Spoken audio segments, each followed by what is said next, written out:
संसार के सभी मानवों के लिए परम आवश्यक है,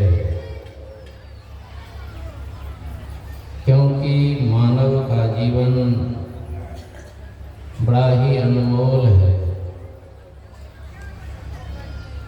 मानव जीवन पाकर केवल संतों के चरण शरण में ही जाने की आवश्यकता है, क्योंकि हर एक उद्धार चाहते हैं, कल्याण चाहते हैं, और संत का चरण ही ऐसा है जहाँ संसार के सभी मानवों का उद्धार और कल्याण होता है। कोटि कोटि तीर्थ करे, कोटि कोटि धाम, जबल संत न से ये सरय न एको काम। जीवन भर तीर्थों और धामों में अपने उद्धार कल्याण के लिए दौड़ते रहिए। अंत में क्या देखेंगे? एक भी काम नहीं बना। इसका मतलब है काम जब भी पूरा होगा, जब भी हमारा उद्धार और कल्याण होगा, तो संत के शरण में जाने से,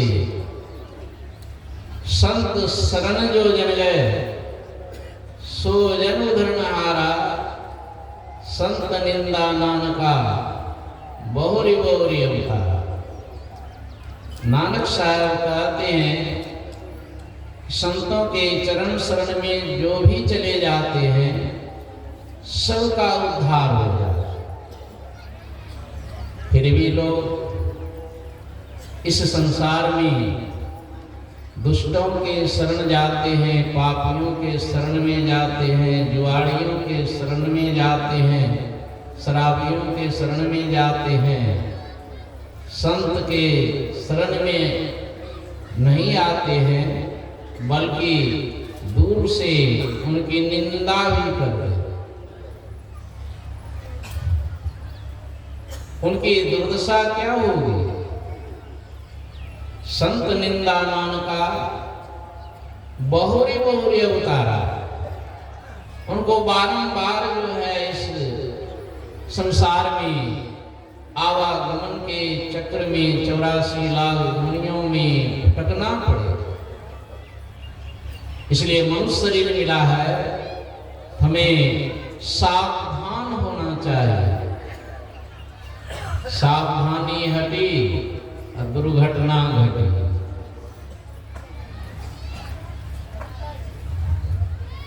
चढ़े तो चाखे प्रेम रस, गिरे तो चखना चूर। बचपन से ही लोग सुनते आ रहे हैं, तो अपने अपने हिसाब से लोग अर्थ लगाते हैं। जिनको जितनी बुद्धि है, बच्चे में अर्थ लगाते थे कि कोई बड़ा पेड़ होगा, उस पर चढ़ गए और वहां से चूक हो गई, सावधानी हट गई, गिर गए तो कहते हैं पैर हाथ टूट गया। ऐसा भी अर्थ लगाते हैं। लेकिन यहाँ क्या कहते हैं? चढ़े तो चाखे प्रेम रस। किसी पेड़ पर तो चढ़ करके प्रेम रस नहीं मिलता है। प्रेम रस हरि रस को कहते हैं, प्रेम रस अमृत को कहते हैं। हमारी चढ़ाई हो चुकी है, 84 लाख दुनियों में जन्मते मरते इतनी लंबी यात्रा किए हैं। चढ़ाई करते करते मनुष्य शरीर को प्राप्त कर लगे। बहुत चढ़ाई कर चुके हैं, थोड़ी सी बाकी है। चढ़े तो चाखे प्रेम रस। ये रस को प्राप्त कराने के लिए सत्संग का आयोजन हुआ है। जो भाग्यवान होते हैं वे सत्संग गोता लगाते हैं। एक चुटी के थुकन से बन गए नदी हजार, पापी नर की पार उतर गए, धर्मी डूबे मझधार। कबीर की वाणी। एक चींटी के थूकने से, चींटी तो बहुत छोटी होगी और उसका थूक कैसा होगा, और कहते हैं उस थूक से हजारों नदियां बह गई। बड़ी उल्टी बात। और पापी नर की पार उतर गए, धर्मी डूबे मझधार। इस नदी में कहते हैं धर्मात्मा डूबते हैं और पापी कहते हैं पार उतर जाते हैं। थोड़ा अर्थ समझिए कि ये चींटी कौन है? अरे संती, जिनकी सूरत बिल्कुल सिमटी हुई होती है, उसी को कबीर साहब ने चींटी कहा। और वे अपने मुख से जो ज्ञान उगलते हैं वही थूक है। जैसे हमारे संसद गुरु महर्षि में ब्रह्म जी महाराज, उन्होंने उस ज्ञान को अपने मुख से बखान किया। बहुतों ने सुना। आज हजारों जगह है, इसी समय सत्संग हो रहे हैं। उनके ज्ञान को सुन करके सुना रहे हैं। हजारों नदियां बह रही है, पापी नरक की पार उतर गए। जिनको नरक में जाना है,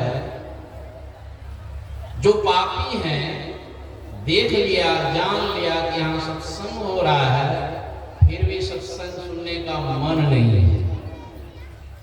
बस इस पार से उस पार चल रही है। और जो धर्मात्मा है वे समय निकाल करके सत्संग में आकर के गोता लगाते हैं, दुख जाते हैं, यही है धर्मी डूबे मझधार।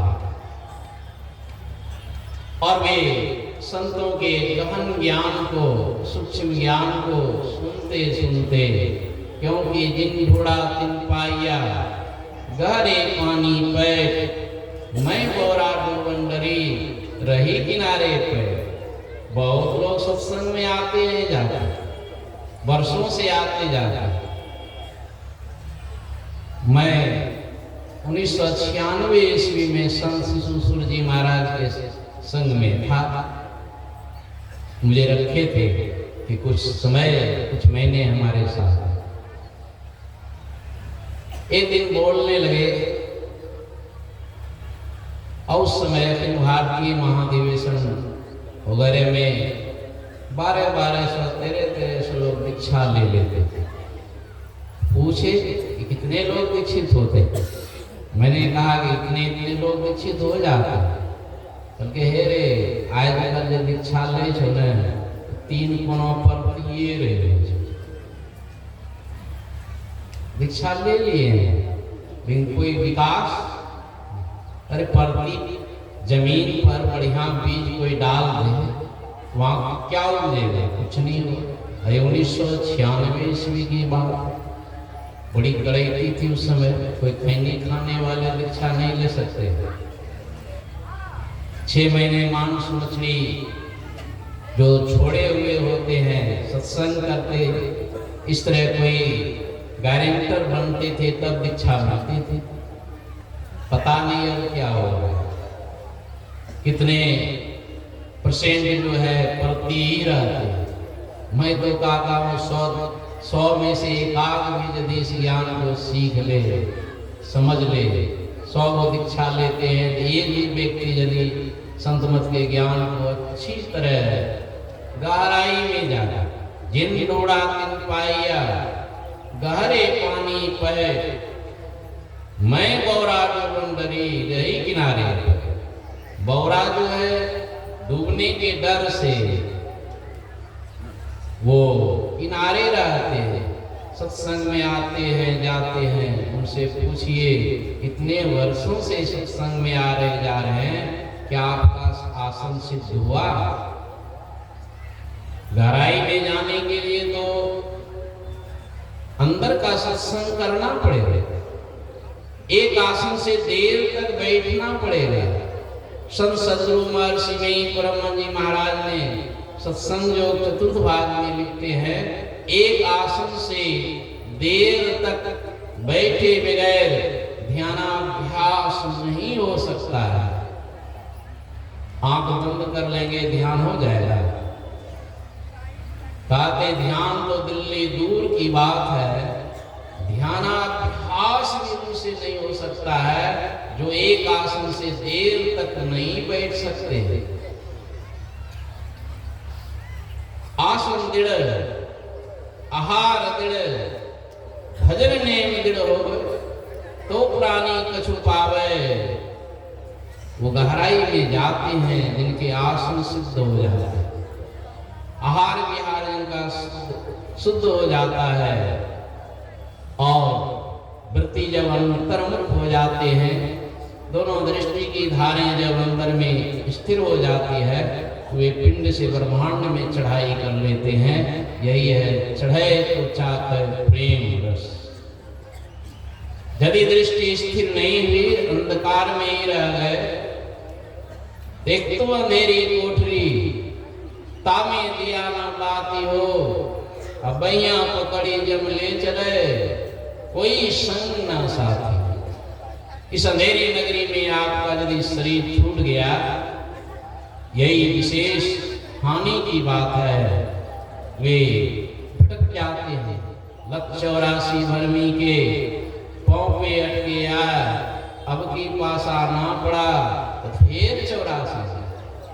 ये 84 लाख दुनी में ये जीव जब भटकता है, यही असली चकनाचूर है। इससे बढ़कर के और क्या हानि हो सकती है? इससे बढ़कर के और क्या दुख हो सकता है? मनुष्य शरीर मिला और फिर 84 में भटक गए। इसलिए संत संग अकबर करो, कामी भव कर पंथ, कहीं कवि कोविद श्रुति पुराण सदग्रंथ, सारे सदग्रंथ यही कहते हैं कि संतों का संग कीजिए। राम जी भी कहते हैं प्रथम भगति संतन कर संगा। गुरु महाराज भी कहते हैं बिन दया संतन की में ही, जानना इस राह को हुआ नहीं, होता नहीं, होनहारा है नहीं। इसलिए अपने आप को संतों के हवाले कीजिए, आपके जीवन में कुछ हो या ना हो। कबीर संगत साधु की, जौकी भूसी खाए, खीर खाण भोजन मिले, साकट संग न जाए। कुछ भी भोजन करने की व्यवस्था आपके जीवन में नहीं है, लेकिन साधुओं की संगति है। कबीर कहते हैं बहुत भला है। जौकी भूसी कुछ भोजन है क्या? आपके जीवन में वही व्यवस्था है, लेकिन साधु की संगति यदि आपको प्राप्त है, समझिए आपका जीवन एकदम सही रास्ते पर है।